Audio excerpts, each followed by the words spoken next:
내 주를 가까이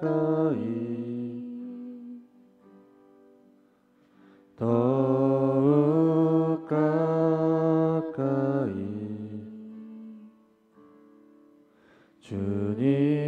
주님을 가까이 하미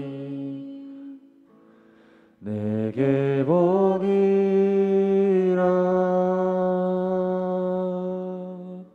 내 평생 소원은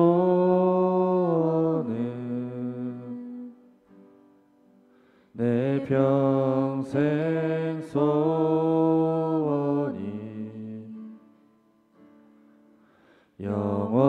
영원한 주의 나라 안에 사는 것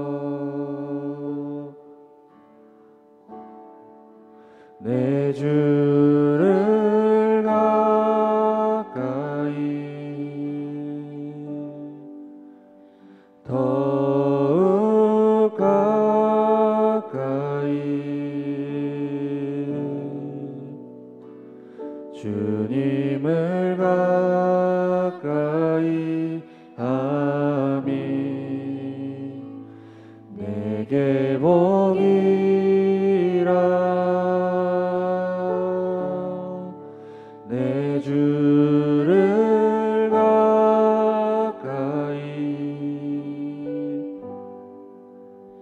더욱 가까이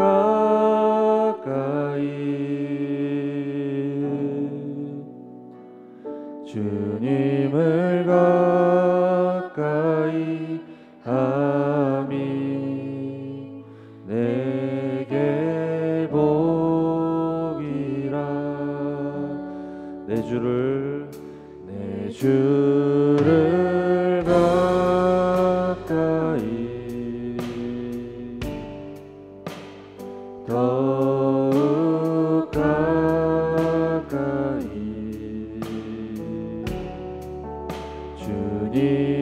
주님을 가까이 하미 내게 복이라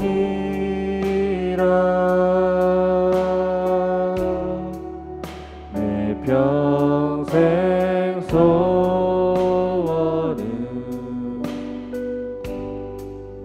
내 평생 소원이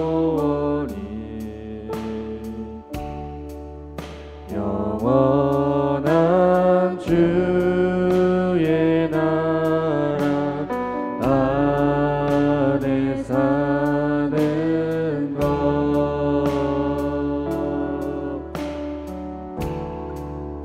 내 주를 가까이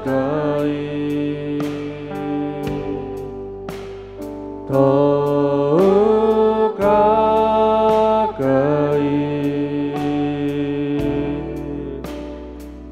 주님을 가까이 하미 내게 복이라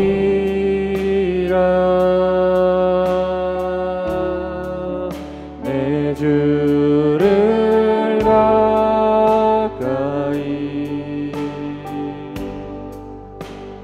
더욱 가까이 주님을 가까이 하미 내게 복이라 더욱 가까이 더욱 가까이 더욱 가까이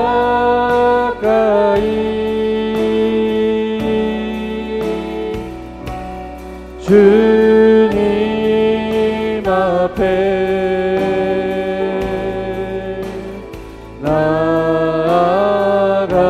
나아갑니다.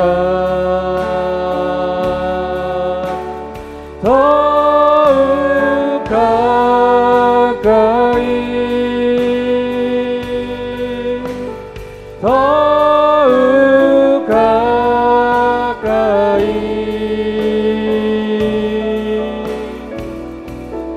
주님 앞에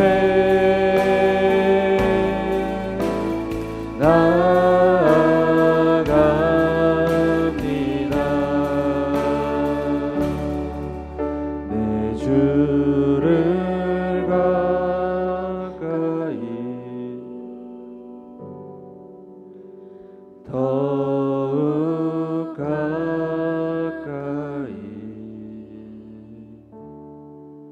주님을 가까이 함이 내게 복이라.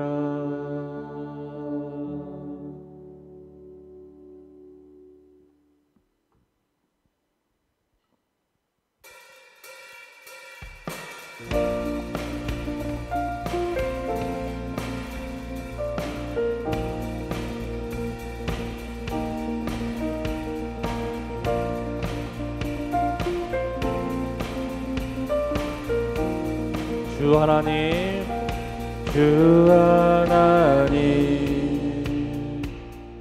지으신 모든 세계 내 마음 속에 그리어볼 때 하늘의 별 울려 퍼지는 내 성 주님의 권능 우주의 찬미 숲속이나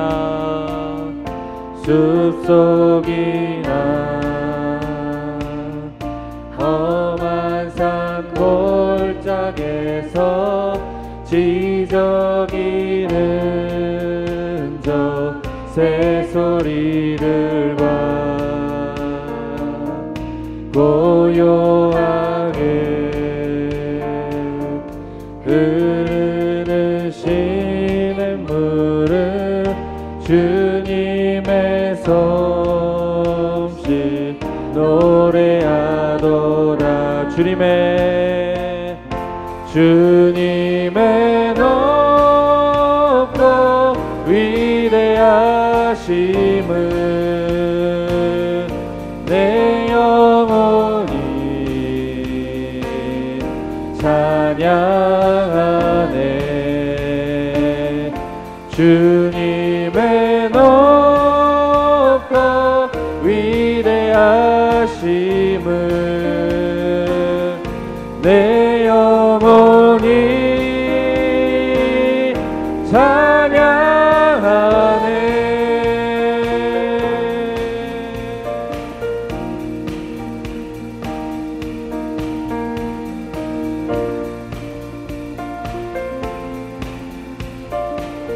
주 하나님, 주 하나님,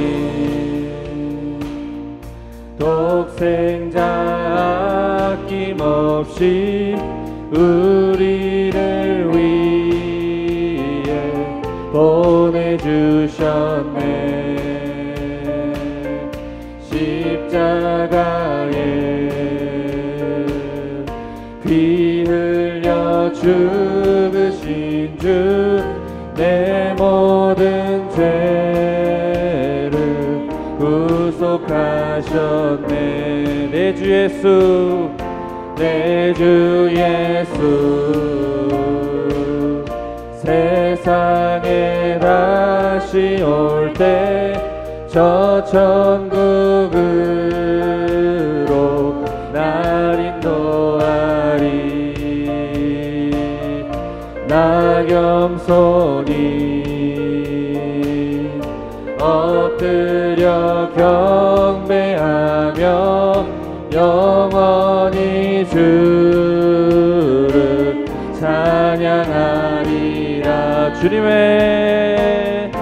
주님의 높고 위대하심을 내 영혼이 찬양하네. 주님의 높고 위대하심을 위대하심을 내 영혼이 찬양하네. 주님의 높고 위대하심을 내 영혼이 찬양하네. 주님의 높고 위대하심을 내 영혼이 찬양하네.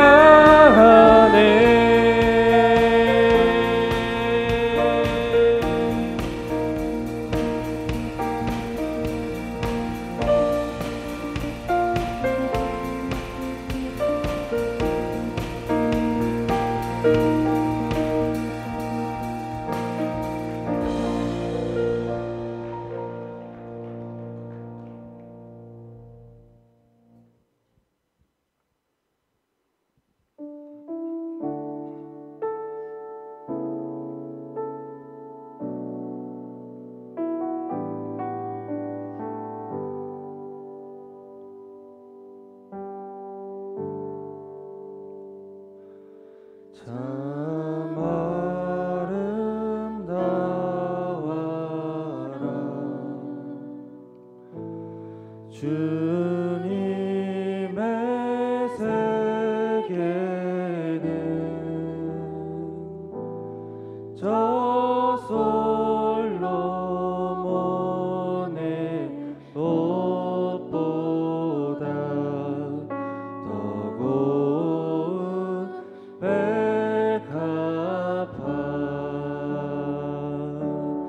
주 찬송하는 듯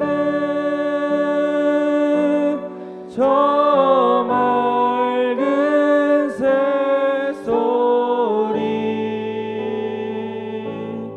내 아버지 지으신 그 솜씨 깊도다. 참 아름다워라 참 아름다워라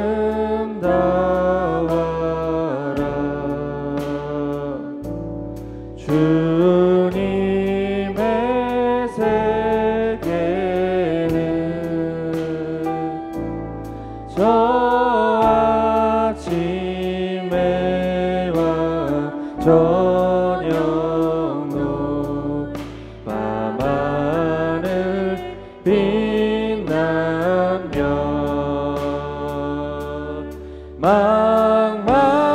망망한 바다와 늘 푸른 봉우리 다 주 하나님 영광은 잘 드러내도다.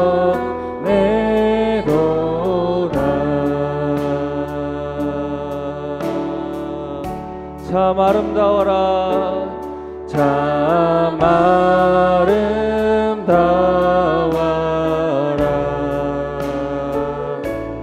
주님의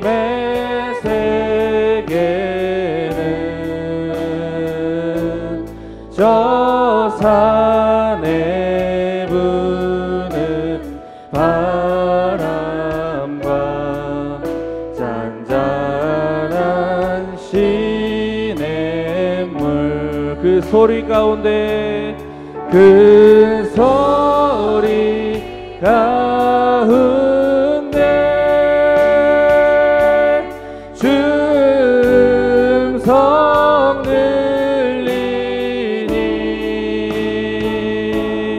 주 하나님의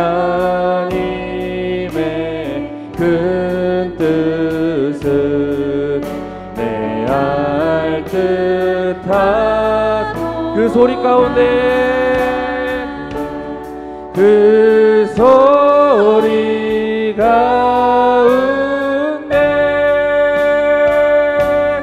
주 음성 들리니 주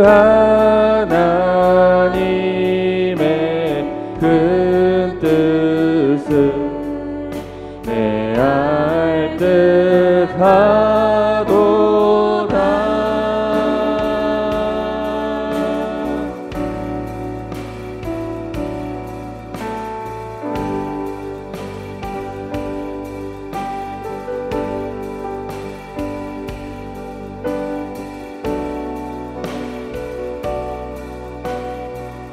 우리의 창조주를 기억하시며 찬양하시길 원합니다. 주 찬송하는 듯 주 찬송하는 듯 저 맑은 새소리 내 아버지의 지으신 그 솜씨 깊도 망망한 바다와 망망한 바다와 늘 푸른 봉우리 다 주 하나님 영광은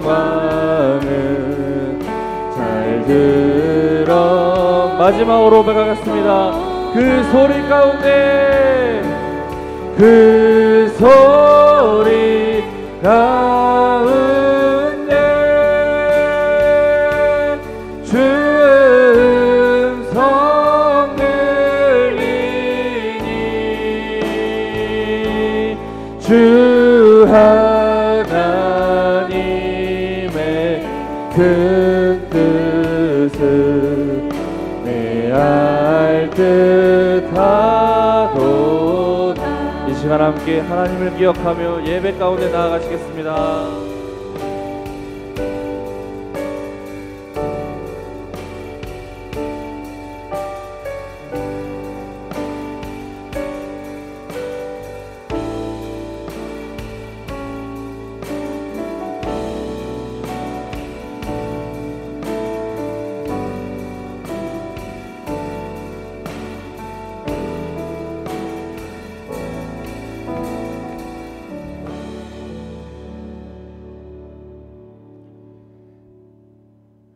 아버지 하나님, 우리가 하나님의 자녀로 살아갈 때에 많은 것을 구별하고 또 많은 것을 선택하고 결정하온데 아버지 앞에 정한 시간을 우리가 귀하게 여기고 은혜를 사모하며 아버지 앞에 나오는 심령이 복됨을 믿습니다.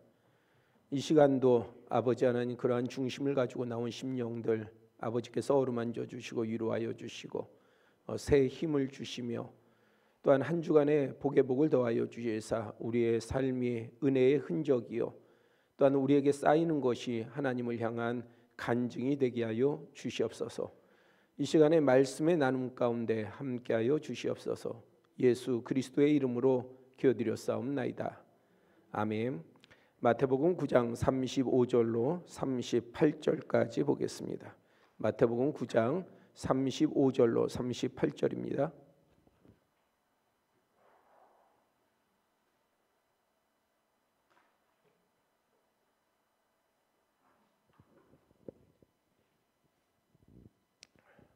한 절씩 교독하겠습니다. 마태복음 9장 35절로 38절. 예수께서 모든 도시와 마을에 두루 다니사 그들의 회당에서 가르치시며 천국 복음을 전파하시며 모든 병과 모든 약한 것을 고치시니라.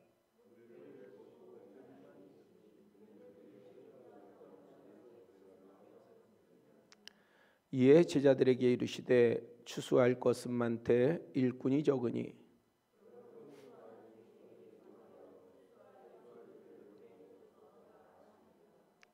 아멘. 자, 우리가 계속해서 품성에 관해서 말씀을 나눕니다. 우리가 성경을 볼 때에 이 단어의 뜻을 우리가 일반적인 상식을 가지고 또 가진 지식을 가지고 우리가 단어를 보고 그 뜻을 생각을 하지요. 또 어떤 문장에 대한 이해도 마찬가지입니다. 우리의 지식이라든지 또 우리의 경험이라든지 상식을 통해서 우리가 그러한 문장들을 이해를 합니다. 그런데 성경 안에서의 볼 때에 우리가 그러한 어학적인 부분이 아니라 성경 안에서의 하나님께서 가지신 또 하나님을 향한 하나님으로부터인 그러한 의미의 단어들이 있어요. 그것은 우리가 세상에서 나눌 때에 불충분한 거예요. 우리는 그 단어 뜻으로 나눌 때에 충분해요. 그런데 하나님은 사람이 아니시잖아요.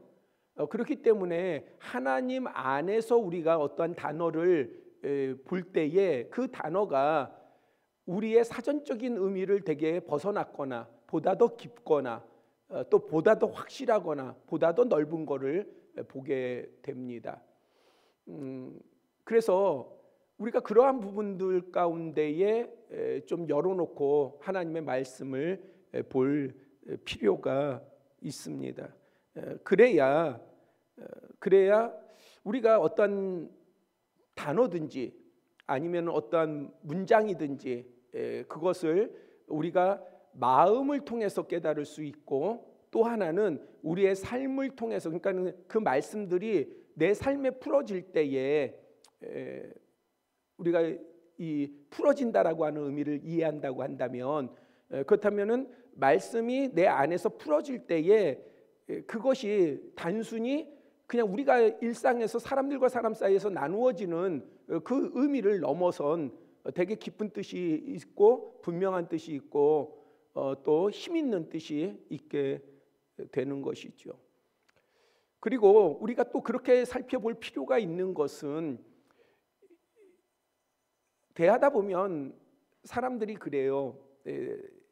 우리가 성경 안에서의 주님의 관점이라든지 성경의 관점에서 단어라든지 이 문장을 풀지 못하면 그러면 우리가 중심이 자연적으로 우리 스스로가 뭐 그거를 생각해서가 아니라 그냥 자연적으로 우리 자신이 중심이 돼요. 그러다 보면은 어떻게 되느냐? 은혜를 얘기할 때 공의를 얘기해요. 분명히 지금 은혜를 나누어야 될 때야. 그런데 공의, 법 이걸 얘기를 해요.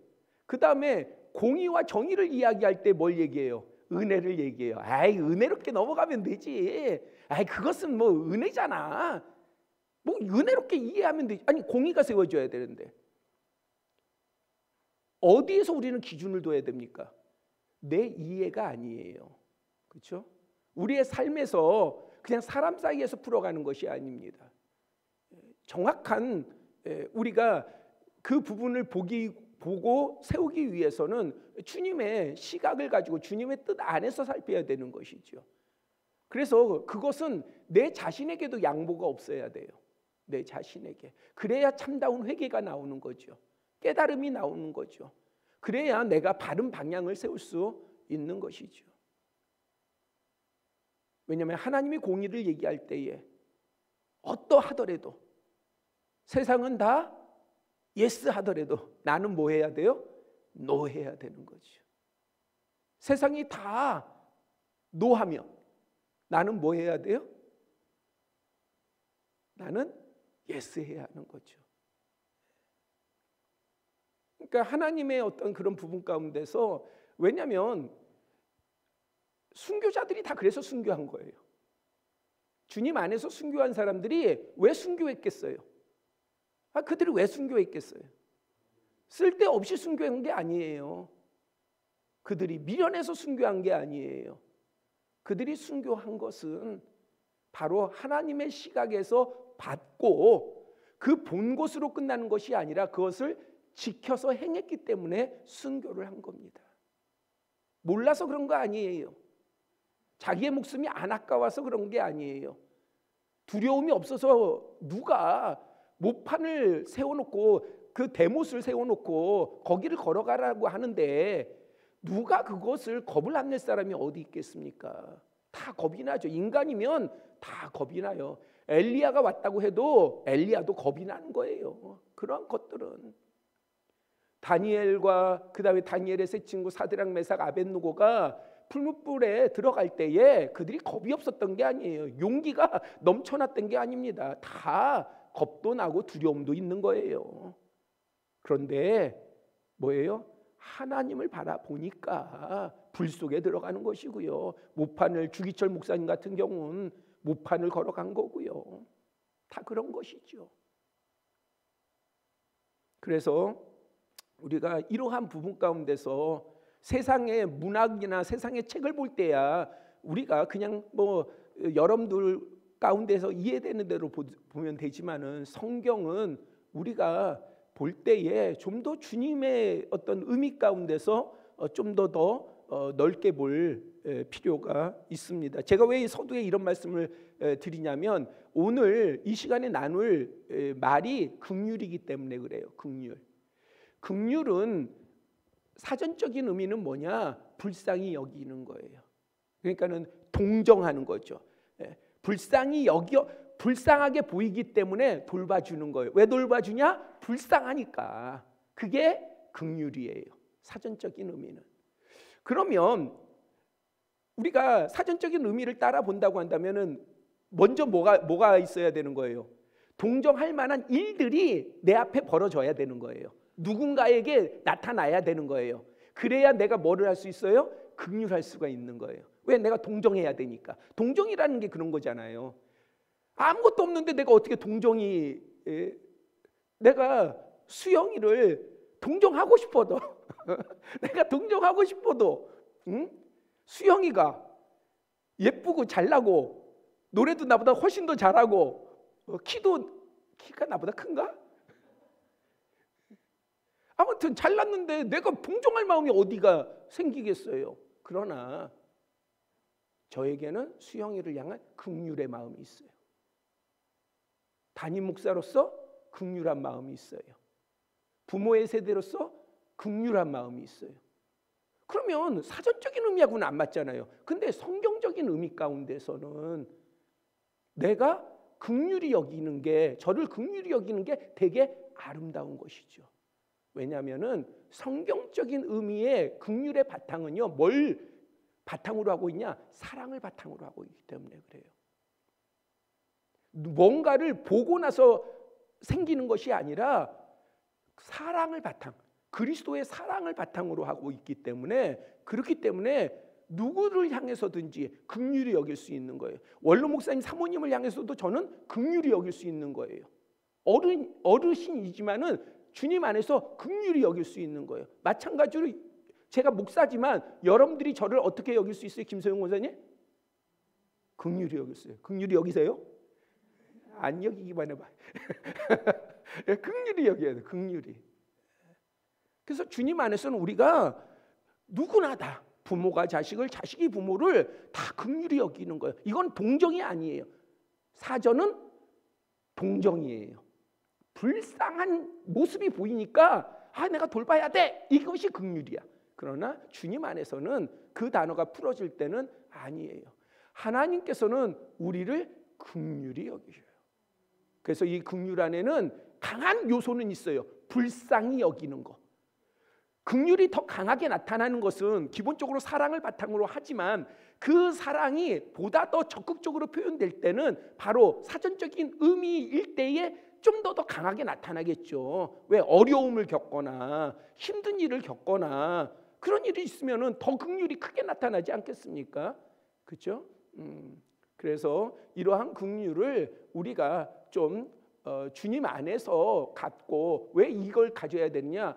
우리에게 긍휼이 있어야 돼서 그래요. 긍휼이.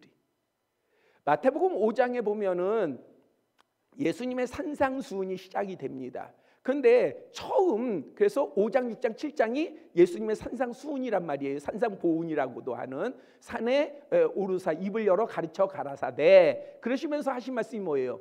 심령이 가난한 자는 복이 있나니 천국이 저희 것임이라 하면서 팔복의 말씀이 쫙 나와요. 근데 팔복의 말씀이 나오는데 7절에 보면은 뭐라고 말씀하시느냐? 긍휼히 여기는 자는 복이 있나니 저희가 긍휼히 여김을 받을 것임이라 이렇게 나오거든요. 그러니까 긍휼이라고 하는 것은 뭐다? 복이다는 거예요. 복. 근데 성경에서 말하는 복은 항상 뭐와 연결되어 있느냐? 이 땅에서의 복도 이야기하지만은 기본적으로는 하나님으로부터 오는 복이에요. 하나님으로부터 오는 복.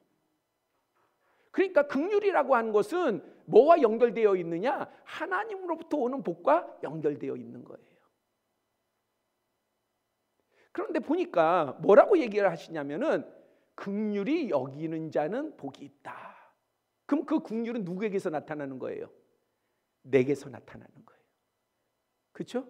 긍휼히 여기는 자가 복이 있으니까 그 사람이 누구예요? 나여야지요. 내가 복을 받으려면은 내가 뭐 해야 돼요?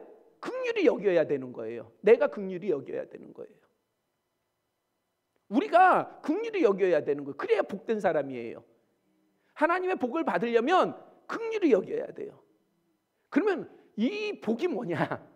긍휼히 여기는 자가 받는 복은 뭐냐?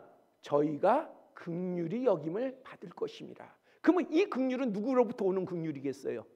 하나님으로부터 오는 긍휼이에요. 나는 사람에게 베푸는 긍휼인데 내가 이렇게 베풀고 나서 받는 것은 누구로부터 받아요? 하나님으로부터 받아요. 여러분들은 사람에게 받는 것이 때로는 좋지요. 왜? 당장 드러나는 것이니까. 그러나 우리가 믿음을 가졌잖아요. 믿음을 가졌으면은 우리는 사모하는 것이 사람으로부터입니까? 하나님으로부터입니까? 하나님으로부터이죠. 하나님으로부터. 사람으로부터의 것은 당장에 좋을 때 있어요. 당장에 유익할 때가 있어요. 그러나 그것이 나의 행복을 책임져 주지는 못해요. 반면에 하나님으로부터 오는 것은 때로는요 내 마음에 차지 않을 때도 있어. 아니 하나님 이것밖에 안 해주시네 라고 좀 불평할 수도 있어. 그러나 하나님으로부터 오는 것은요 연속성이 있고 지속성이 있고요. 그 다음에 그것은 결코 헛되지가 않아요. 잠시 잠깐이 아니에요. 하나님으로부터 오는 것은. 그래서 하나님으로부터 오는 것은 물론 어떠한 것 가운데 우리가 작정한 어떠한 부분 가운데서는 그냥 어떤 단발, 우리가 단발이라는 말을 쓰잖아요. 단발로 끝나지만은 그러나 대부분들은 그렇지가 않아요. 하나님의 은혜는 뭘 낳아요? 또 다른 은혜를 낳아요. 그 다음 또 다른 은혜를 낳아요. 근데 이거를 우리가 지탱할 수만 있다면, 우리가 이것을요 지탱해서 끌고 갈 수만 있다고 한다면 뭘 보장하느냐? 인크리스. 점점 뭐예요? 더 증가해요. 은혜가 더 가득해져요. 복이 더 가득해져요. 왜 그러냐? 하나님으로부터 내가 어제 받은 은혜가 사라집니까? 안 사라져요. 오늘 받은 은혜가 사라집니까? 안 사라져요. 그러니까 어제 받은 은혜에 오늘의 은혜가 더할 것이고, 오늘의 은혜에 내일의 은혜가 더할 것이고, 내일의 은혜에 모레의 은혜가 더할 것이고, 이달의 은혜에 다음 달의 은혜가 더할 것이고. 그래서 우리가 할 수 있는 것이 항상 기뻐할 수 있는 거예요. 항상 감사할 수 있는 거예요. 모든 상황 가운데에 우리가 감사할 수 있는 거예요. 모든 상황 가운데. 우리말 성경에는요 범사에 감사하라 되어 있지만은 실제로 원어나 영어 성경은 뭐예요? 모든 all circumstances, 모든 상황 가운데에 감사하라는 거예요. 모든 상황 가운데. 잠깐 내가 뭔가 안 좋은 일이 생길 수도 있어요. 그렇죠? 제가 지난 휴가 때 휴가를 모처럼 만에 아내하고 보내려고 제가 뭐 MBTI 막 얘기하는데 제가 ISTJ예요. T만 하나가 아니라 J까지 딸려왔어. 그러니까 뭔가를 저는 어디를 가려고, 요즘은 이제 많이 흐트러졌어요. 근데 진짜 예전은 더 했어요. 예전에는 모든 걸 다 계획을 세우고요. 다 모든 걸 다 짜놓고 그대로 움직이는 거야. 그대로. 몇 시부터 몇 시까지는 어디를 방문하고 몇 시부터 몇 시까지는 어디를 가고. 그런데 아내는요, 박물관에 가가지고 이 사람은 세워라 내워라 그 글들을 다 읽고 있어. 그 박물관에 써져 있는 글들 있잖아요. 그걸 또 다 읽고 있어. 내가 볼 때는 내가 알거든요. 아내 기억력이 별로 안 좋아요. 그럼 그거 읽고 나서 한 며칠 지나면 다 잊어버릴 건데, 그걸 뭘 그렇게 그냥 다 그냥 부러지게 다 그걸 읽고 있냐고. 그냥 빨리 다른 곳으로 넘어가지. 잊어버렸어요. 물어봐요. 다 잊어버렸어. 그러니까 나는 답답한 거예요. 아니 내 지금 계획은 빨리 여기서 몇 시까지 딱 보고 빨리 다음 장소로 넘어가야 되는데 답답한 거예요. 그러는 이제 이런 그런 사고에 제가 좀 그런 사고를 가졌어요. 내가 말을 이래서요. 제가 그러니까 이런 부분이에요. 이제 또 더 삼천포로 빠지게 되는데, 제가 그 주일날 오전 말씀하고 이제 말씀들을 이렇게 해줘요. 어떤 말씀들을 하냐면은 오전 예배보다 주일 오전 예배보다 오후 예배나 금요일날 말씀이 더 좋다는 거예요. 표정 보고 관리하실 필요 없어요. 동의 안 하는 단 표정 지을 필요 없어요. 그렇게 얘기를 해요. 그래서 내가 그렇게 얘기해요. 그건 당연하다. 진짜 당연해요. 왜 당연한 줄 아세요? 주일날 오후 예배나 금요일날에 전하는 말씀은요, 제가 은혜 받고 다 소화하고 경험하고 그런 부분 가운데서 리플렉션 된 어떤 그런 부분들이 다 반영이 돼서 조명이 돼서 전하는 말씀이에요. 그런데 주일 오전 말씀은요, 제가 그러한 부분들에서 말씀을 정하지를 않아요. 기도하고 그러면서 주시는 말씀이 뭘까? 그러면 누구에게 주시는 말씀이겠어요? 나에게 주시는 말씀이 뭘까? 우리에게 주시는 말씀이 뭘까? 나에게 어떤 말씀을 주셔서 전하게 하실까라고 하는 부분이에요. 그러다 보니까 제가 제목 설교를 안 하는, 제목 설교는 하더라도 완전히 원고를 뭐 한 6, 7장을 준비하게 되는 거예요. 원고를. 그러면서 계속해서 반복해서 해서 말씀을 함축하게 되는 거죠. 3장, 적어도 3장으로 준비를 한 거예요. 그리고 뭐 얘기를 들었을 때는 요즘 설교는 성도들이요 30분 넘으면은 안 들린대요. 30분 넘으면, 설교가 30분 넘으면 안 들린대요. 그래서 저도 그렇게 생각을 했어요. 그래가지고 저도 우리 교회에서 설교 이렇게 30분 넘으면은 안 되겠다. 내가 아마 30분 정도로 전하면은 우리 성도님들이 다 기뻐할 거다. 그래서 한번 30분으로 줄여보려고 했어요. 그래서 30분을 줄였거든요. 그래서 내가 30분을 줄여가지고 말씀을 딱 전했으면 여러분들이 반응이 있어야 돼. 목사님, 정말 은혜로웠어요. 이런 반응이 있어야 되는데 반응이 없어. 내가 30분으로 줄였는데도 반응이 없어. 그래서 내가 이거 30분으로 줄일 필요가 없겠네 라는 생각을 가졌고, 또 하나는 진짜 일주일에 어떤 분들은 한 번 나와서 예배 드리는데, 그런데 내가 말씀을 이게 성도들이 만족한다고 그래서 요즘에 추세가 30분이라고 하니까 거기에 맞춰서 내가 말씀을 전해야 되나. 우리 성도들을 봤었을 때는 우리 성도들의 일주일에 한 번 나와서 예배 드리시는 분들이 많은데 그 30분 거기에 맞춰서 내가 말씀을 전하면 되겠냐라는 또 생각도 들더라고요. 그래서 제가 그냥 은혜로 전해야 되겠다. 그래서 원고는 항상 3장이에요. 근데 어떨 때는 보니까 내가 막 지난번에는 저도 깜짝 놀랐어요. 보니까 한 50분 가까이를 전했어요. 그런데 내가 30분에 전하나 50분을 전하나 우리 성도들의 반응은 똑같더라고요. 그래서 내가 구애받지 말고 전해야 되겠다. 그랬는데 제가 뭘 말씀을 드리냐면은 이 말씀을 이렇게 전하다 보면은요, 뭔가 막 전하다가 내 안에 또 다른 은혜가 있는 거예요. 그러면은 이 은혜를 또 전해. 그러다가 보면 또 다른 은혜가 있는 거예요. 그럼 또 다른 은혜를 전해. 그러면 뭘 잊어버려요? 처음 나눌 은혜를 잊어버려요. 처음 그래가지고 삼천포로 빠진다는, 옛날에 목사님들 삼천포로 설교하다가 삼천포로 빠진다고 얘기를 했는데 저도 좀 그러한 경향이 생깁니다. 아무튼 다시 말씀으로 부분으로 돌아갈게요. 우리가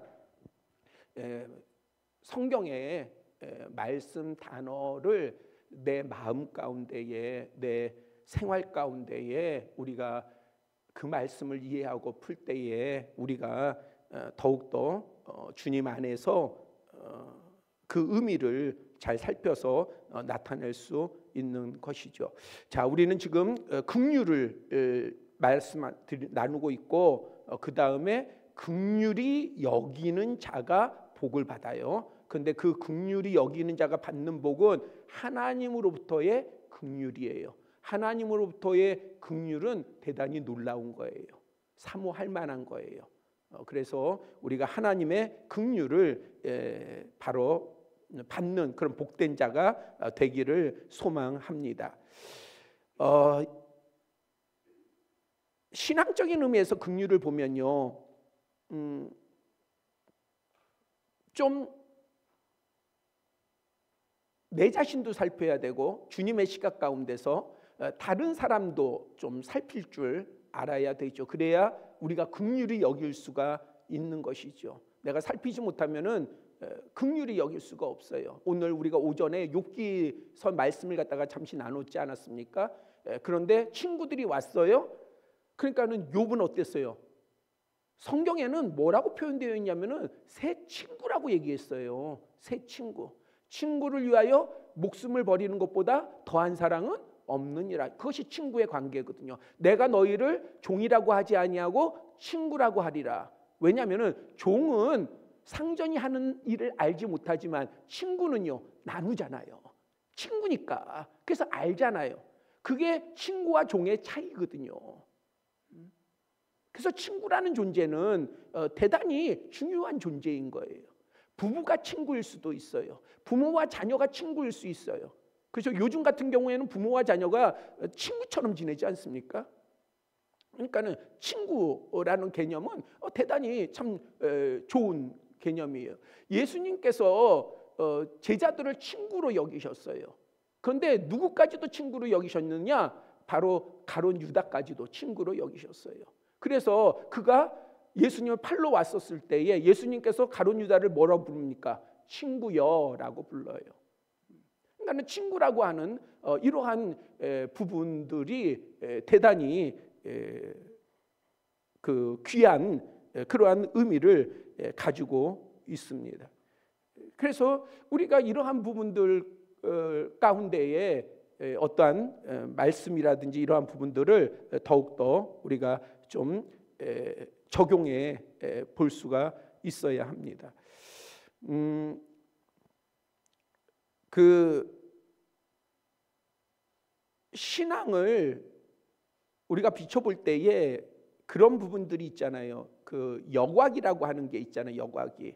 그 여과기는 뭔가를 불순물을 제거하는 거 아니겠습니까? 프리즘이라고 하는 것은 그냥 우리가 보는 하나의 부분들 가운데서 그냥 비춰지는 것인데, 프리즘을 통하면은 그것이 또 다양한 색으로 나타나잖아요. 뭐를 통해 가지고 보느냐에 따라 가지고 이것이 다르지 않습니까? 다른데 마찬가지예요. 하나님의 은혜가 우리를 통해서 나아갈 때에 이것이 그냥 가려져서 나가면 안 되는 거죠. 더 풍성해서 나가야 되는 것이죠. 그러면 더 풍성해서 나아가려고 한다면은 우리는 어떻게 해야 되느냐? 나만 아는 것이 아니라 바로 상대도 볼 수가 있어야 되는 거예요.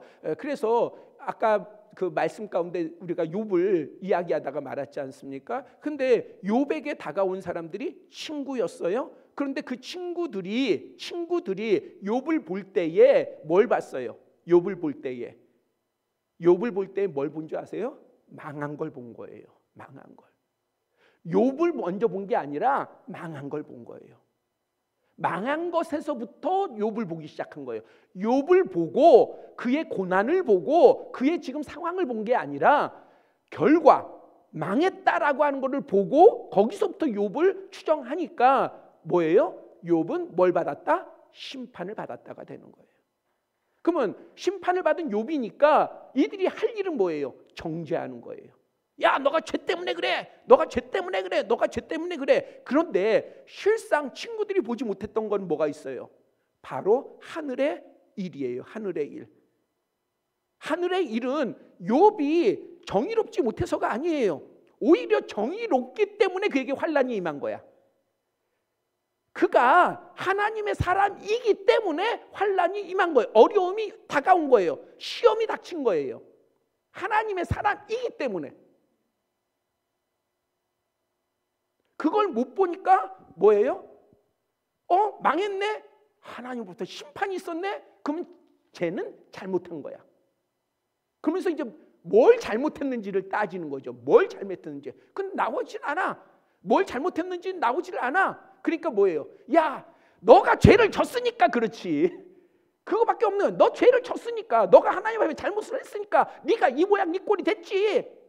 그러면 욥의 편에서는요, 아닌 거예요. 정당하지 않은 거예요. 그 접근이. 거기에 뭐가 없냐? 긍휼이 없어서 그래요. 긍휼이 없어. 긍휼을 가졌다면 알았을 거예요. 우리가 긍휼한 마음을 가지고 이야기하고 나누다 보면은 왜 욥에게 이러한 시험이 닥쳤는지를 알았을 거예요. 근데 그것이 없어요. 오늘날 그리스도인들, 또 오늘날 한국 교회에 뭐가 없냐? 긍휼이 없어요.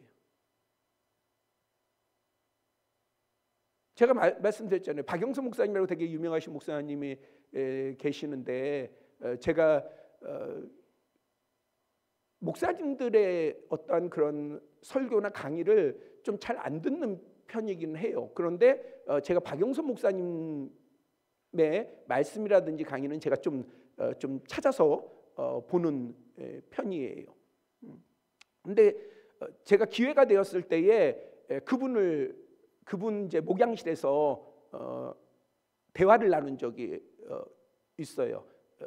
제가 갈 일이 있었는데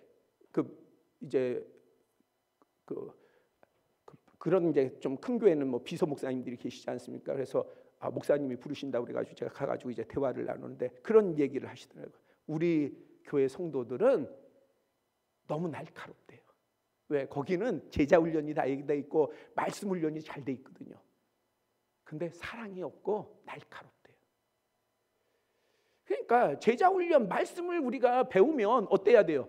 더 사랑이 많아야 되잖아요. 더 사랑이 많고 더 베풀어야 되잖아요. 그런데 그렇지가 않아요. 뭐가 있어요? 칼을 가졌어요. 칼. 예? 이건 안 돼. 저건 안 돼. 예? 뭘 가지고요? 말씀을 가지고 막 서로 막 찌르고 자르고 막 그러는 거예요. 원래 더한 의미가 있는 거죠. 말씀을 가지고 뭐 해야 되는 거예요? 치유하고 보듬어주고 사랑하고 복음이잖아요. 복음. 근데 그걸 가지고 더 상처를 주고 더 자르고 너는 안 된다고 그러고 너는 왜 그러냐고 그러고 그게 더 심한 것이죠. 물론 교회가 기본적으로 공의를 하나님의 정의를 세워야 되고 양보할 수 없는 게 있어요. 그러나 양보할 수 없는 진리 빼놓고는요 뭐 해야 됩니까? 품어야 되는 거예요. 우리의 한계가 있어서 못하는 건 아닐 수 없죠. 우리 한계가 있는데, 그렇죠? 우리 교회의 한계가 있을 것이고 한계가 있는데, 그러나 우리의 중심이라든지 우리가 어떤 방향은 할 수 있는 대로 품어야 되는 것이죠. 할 수 있는 대로. 이상을 얘기 안 하려고 하기 때문에 제가 이렇게 표현하는 거예요. 우리에게 할 수 있는 만큼의 있다라고 표현하는 것은 이상을 얘기하려는 것이 아니라 실천해야 되는 부분이기 때문에 제가 그렇게 표현하는 거예요. 우리가 할 수 있는 대로는 해야 되는 거죠. 살펴야 되는 것이죠. 그래서 이 긍휼은 되게 소중한 거예요. 왜냐하면 제 개인적으로도 되게 소중한 거예요. 저는 몇 가지 여러분들이랑 나눌 때에 제가 기도할 때에 부분을 이야기를 해요. 그러면 항상 빼놓지 않고 제가 하나님 앞에 구하는 게 있어요. 그게 긍휼이에요. 하나님의 긍휼이에요. 그리고 좀 더 강하게 할 때는 하나님 나를 불쌍히 여겨주세요. 우리 교회를 불쌍히 여겨주세요. 그것은 동정을 하나님 앞에 원하는 게 아니라 긍휼을 원하는 거예요. 하나님의 긍휼을. 그리고 저는 믿고 있어요. 하나님의 긍휼이 임하는 자는 치유의 역사가 일어나고 새 힘을 얻고 그 다음에 혹이 벗어난 방향을 다시 쳐서 바르게 세울 수 있어요. 우리의 의지가 아니라 하나님의 긍휼하심이 있으면 그것이 이루어집니다. 그래서 긍휼은 너무나도 소중한 것이고 값진 것이고 놀라운 하나님의 은혜입니다. 그 긍휼을 여러분들의 마음에 품으시고 기도하세요. 그 마음을 품으시고 중보하세요. 그 마음을 품으시고 파수하세요. 그러면 하나님이 우리의 기도를 들으십니다. 칼을 들고 기도하는 것보다 긍휼을 가지고 기도하세요. 그러면 하나님께서 그 기도를 우리의 작은 신음까지도 들으시는 것을 믿으시기를 바랍니다. 자, 오늘 본문은 예수님께서 복음을 전하시면서 보니까 백성들이 보여요. 백성들이 치유도 하시고 천국에 대해서 전하시고 하는데, 그런데 예수님이 보시니까 그들이 어떻게 보여요? 불쌍하게 보여요. 불쌍하게. 긍휼하게 보신 거예요. 그들을. 그러면 그들을 왜 불쌍하게 보셨는가? 왜 긍휼한 마음을 가지고 그 백성들을 보셨는가가 여기에 나와 있어요. 무리를 보시고 불쌍히 여기신 이유가 나와 있어요. 36절에 보니까 이렇게 되어 있어요. 무리를 보시고 불쌍히 여기시니 이는 그들이 뭐가 없다? 목자가 없다. 그들은 누구예요? 양이에요. 양. 그들의 모습이 목자가 없는 양과 같다. 이렇게 표현하고 있어요. 그래서 예수님께서 불쌍히 여기신 거예요. 왜? 목자가 없는 양이 어떻길래? 잘 먹고 잘 살면 되지. 그런데 여기서의 말하는 양은 산양이 야생양이 아니에요. 가축양이에요. 가축양은요, 목자가 없으면 죽습니다. 에이, 살 수도 있잖아. 아니요. 목자가 없으면은 죽어요. 목자가 없으면. 가축양은 목자가 없으면 죽어요. 살아갈 수가 없어요. 그런데 예수님이 무리들을 보니까 그들이 마치 목자가 없는 양 같다. 그렇다는 것은요, 그들이 갈 길도 모르고 어디로 가야 될지도 모르고 막 그러지만 문제는요, 그들이 죽어요. 그들의 뭐가 죽습니까? 영이 죽어요. 영이 죽으면요, 심판에 이르러요. 그러니까 예수님께서 불쌍히 여기신 거예요. 주님의 긍휼이 임해야 되는 거예요. 우리도 마찬가지예요. 우리도 목자가 없는 양같이 살면 안 돼요. 나는 내가 의지를 가지고 내 힘을 가지고 하나님 보세요. 내가 내 힘대로 살고 하나님 필요한 때만 도와주세요. 그러면 그건 가축양이 아니에요. 어떤 양입니까? 가축 우리에서 도망가서 나는 야생양이 될 거야 하는 양이에요. 내 힘대로 한번 살아볼 거야 라는 양이에요. 그건 산양이에요. 야생양이에요. 야생양은 주님의 양이 아니에요. 버려진 양이에요. 산양이 될 수 없을 뿐만 아니라 산양이 되면 주님으로부터 버려진 양이에요. 주님을 떠난 양이에요. 주님과 상관없는 양이에요. 바로 주님께서는 바로 그러한 양들을 품으셔서 주님께서 뭐가 되시겠다는 거예요? 목자가 없는 양이니까 주님께서 뭐가 되시겠다는 거예요? 목자가 되시겠다는 거예요. 목자가.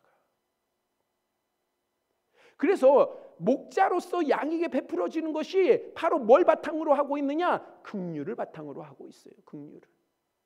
목자가 양을 품는 것은 긍휼을 바탕으로 하고 있다는 얘기예요.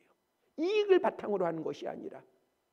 우리는 일반적으로 생각할 때 그거 이익이다 그랬지만은 주님이 말씀하시는, 그러니까 주님이 뭘 말씀하시는지를 우리가 잘 알아야 돼요.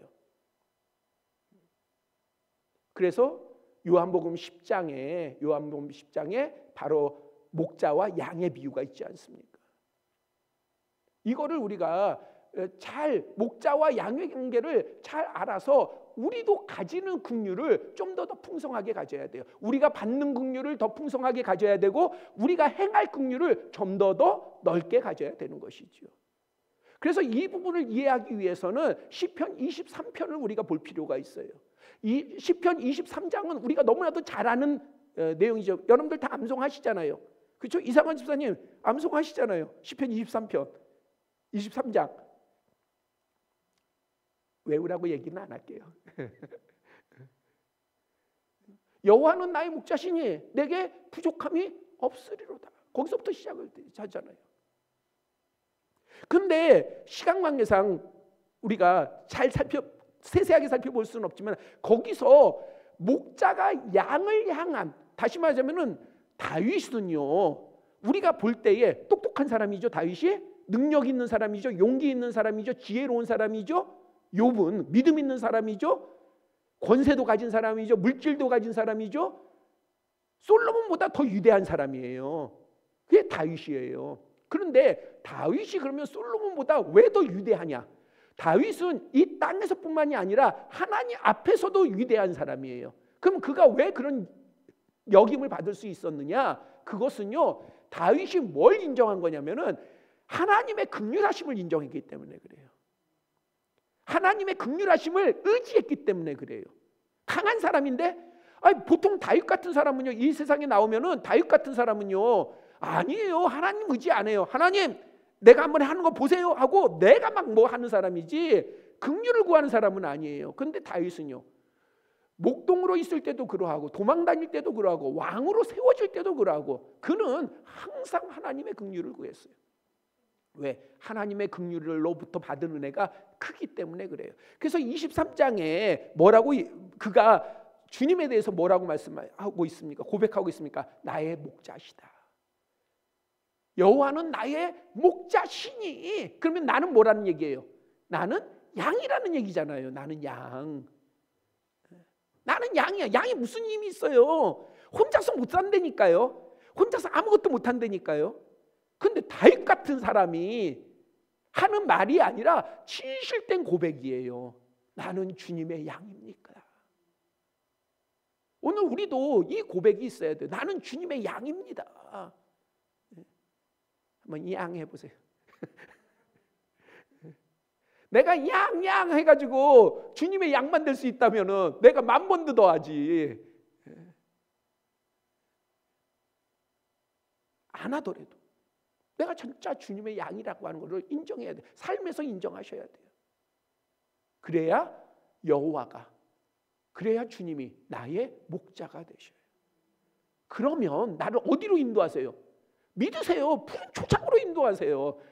험한 골짜기로 인도하시는 것이 아니라 푸른 초장으로 결국에는 그곳을 향해서 가요. 가는 과정에 돌도 넘어가요. 돌산도 넘어가야 되고 어떤 사막도 지나야 되지만은, 그러나 주님께서 정말 결과적으로 우리를 인도해서 데려다 놓으시고 싶으신 곳은 푸른 초장이에요.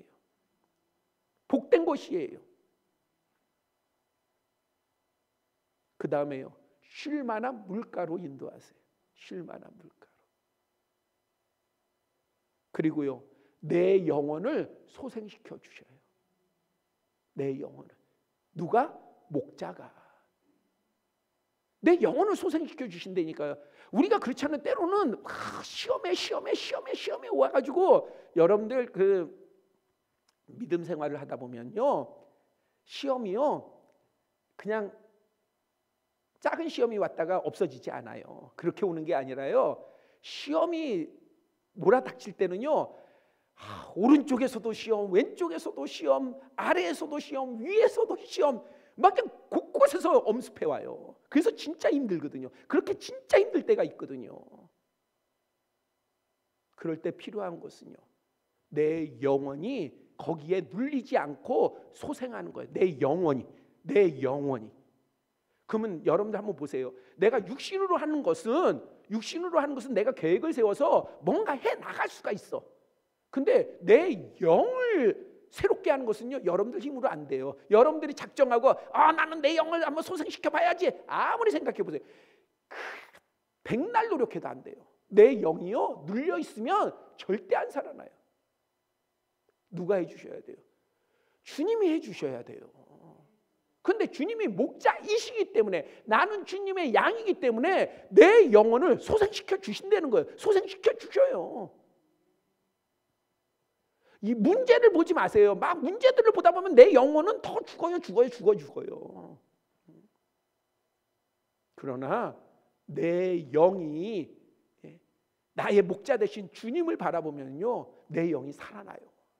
내 영이 나면 내 마음이 살아나고요. 내 영혼, 내 영과 내 마음이 살아나면 내 삶이 살아나요.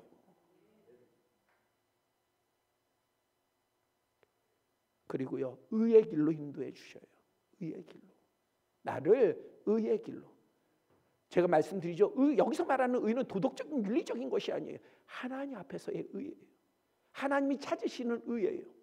남들이 뭐라고 하던 간에 나는 정말 하나님 앞에 정직하게 하나님이 찾으시는 의를 향해서 나아갑니다. 그리고요, 해를 우리가 두려워하지 않도록 하셔요. 근데 왜 우리가 해라고 하는 것은 우리에게 해로운 것들이요. 그런 것들을 우리가 두려워하지 않는 것은 보니까 간단해요. 주님이 함께 하신대요. 해가 없다고 얘기 안 하세요. 야, 내가 해를 다 없어줄게. 너 양이니까, 내 양이니까 너에게 임하는 해로운 것들을 내가 다 없애줄게가 아니라, 야, 너 해로운 거 너 앞에 나타날 수 있어. 푸른 초장으로 가는 여정 가운데에 해로운 것들이 너를 발목을 잡으려고 그러고, 너를 넘어뜨리려고 그러고, 너를 구덩이에 빠지게 하고, 그래, 맹수가 막 그냥 으르렁거리고 위협하고 그럴 수 있어. 그러나 누가 함께해요? 목자가 함께하기 때문에 구덩이에 빠져도 어떻게 해요? 목자가 뭘 가지고 다녀요? 지팡이를 가지고 다니잖아요. 그 지팡이가 위에가 이렇게 구부러진 거는 왜 그렇습니까? 목을 딱 걸어가지고 꺼내주려고, 구해주려고. 그래서 겁을 낼 필요가 없는 거예요. 내가 때로는 넘어져. 괜찮아. 내 목자 되신 주님이 계시는데. 저는 그 호주에 살았기 때문에 그 시드니에서 갑자기 그 도시 이름을 잊어버렸네. 애들레이드까지 가면 그냥 직선거리로 이 차를 가지고 그냥 계속 100km 정도 다니면 14시간이에요. 근데 그 중간에 보면은 농장들이 있어요. 농장들. 근데 어떤 농장은요, 울타리가 쳐져 있잖아요. 100km로 30분을 달려도 농장이 끝이 아니야. 그 울타리가 끝이 아니에요.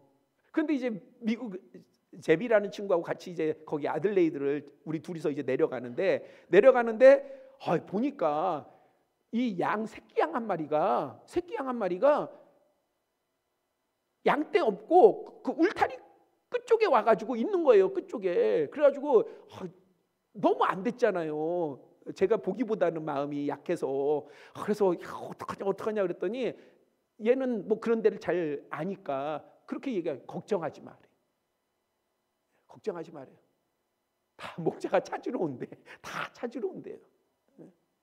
그러니까 거기서 얘는 불쌍하게 냥냥냥 거려도 연연할 게 없는 거예요. 목자가 찾으러 온다니까요. 목자가 있으니까. 우리가 그래요. 하나님을 보세요. 그 다음에요, 지팡이와 막대기가 나를 안위하시나. 맹수 있어요. 그런데 이 막대기 가지고 목자가 뭐예요? 물리쳐 주는 거예요. 그리고 내가 잘못된 길로 가면 탁탁 쳐서, 야, 너 글로 가면 안 돼. 탁탁 쳐주세요. 그래서 주님의, 우리 말에는 징계라는 표현인데 아니에요. 그것이 교육, 교훈 하기 위한.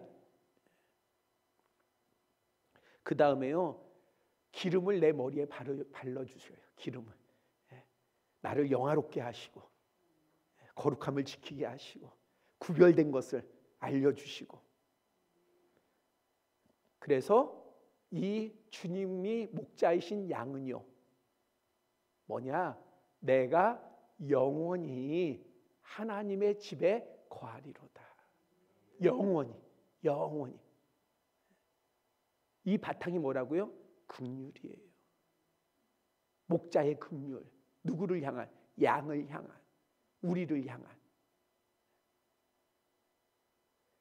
요한복음 10장을 잠깐만 하면은 목자의 음성이 있는데, 이 목자의 음성이 어떻게 하느냐?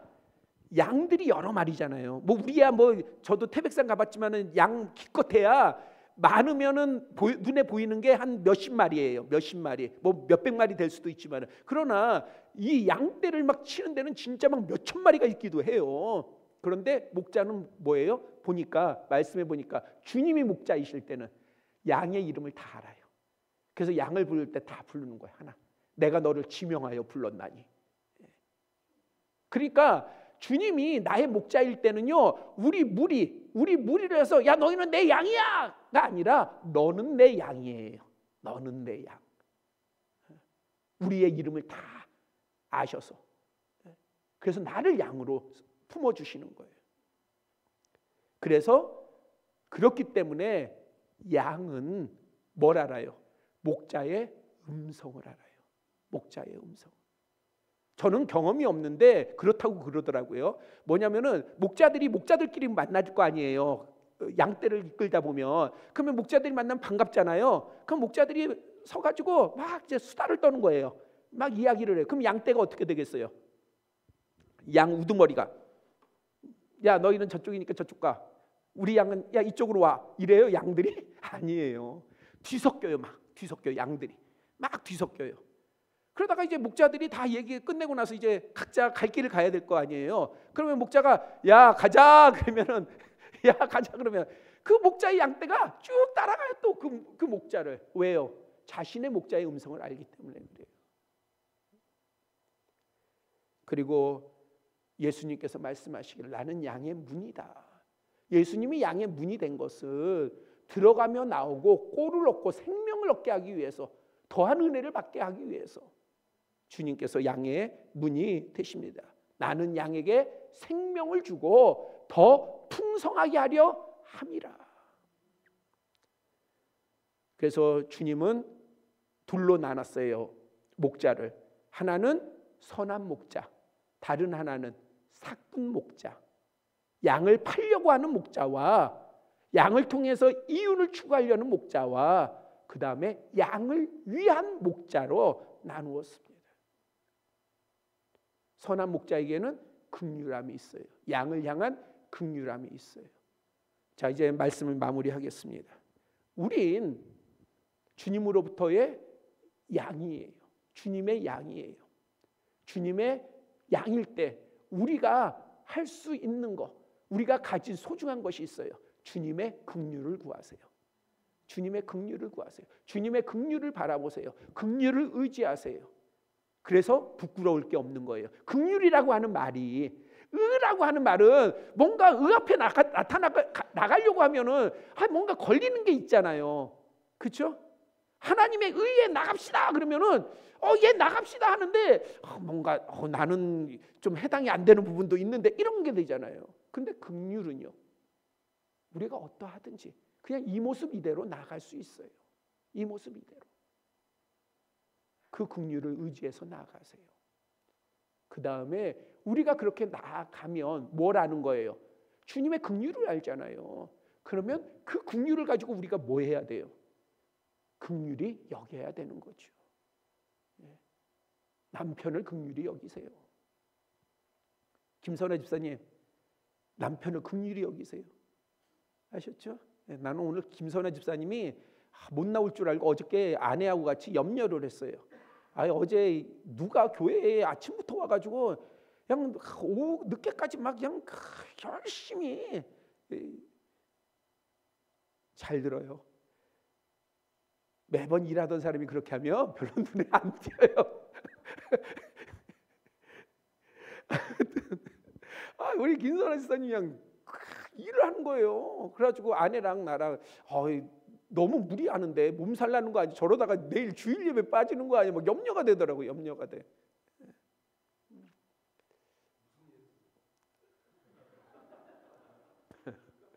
우리 초등부 거기를 그냥 다 뭐 비품 꺼내가지고 그걸 다 닦고 그렇게 하시더라고요.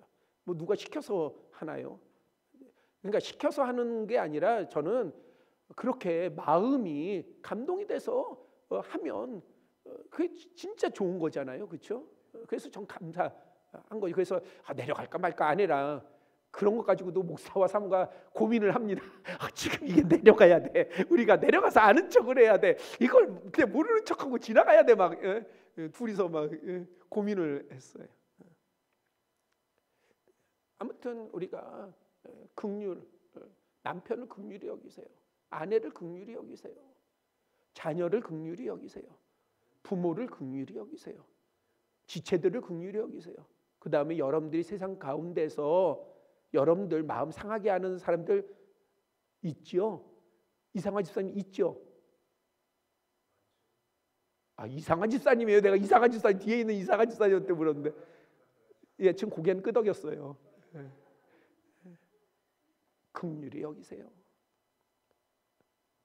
긍휼히 여기세요. 왜냐하면 우리는 주님이 계시니까. 그래서 그렇게 우리가 긍휼로 풀면 하나님께서는 더한 긍휼로 우리를 여겨주신다. 그래서 너희들이 복된 자라 말씀하고 계십니다. 이 복이 우리 모두에게 크게 임하기를 바랍니다. 기도드리겠습니다. 아버지 하나님, 긍휼히 여기는 자는 복이 있나니 저희가 긍휼히 여김을 받을 것임이라 하였사온데, 아버지 하나님, 우리가 하나님의 긍휼을 사모합니다. 아버지 하나님, 우리가 세상을 향해서 긍휼을 나타낼 때에 하나님께서 기억하여 주시고 더한 긍휼로 우리에게 베풀어 주시옵소서. 또한 우리 가운데 그 긍휼이 풍성함으로 말미암아 우리로 인하여서 많은 이들이 치유받게 하여 주시고, 우리가 소생하듯 그들도 소생하게 하여 주시고, 우리가 구원받았듯이 그들도 구원받게 하여 주시고, 우리가 하나님의 은혜를 누리듯 그들도 하나님의 은혜를 누리게 하여 주시옵소서. 이 복이 우리의 심령과 또한 우리와 함께하는 모든 이들에게 가득 임하게 하여 주시옵소서. 예수 그리스도의 이름으로 기도드렸사옵나이다. 아멘.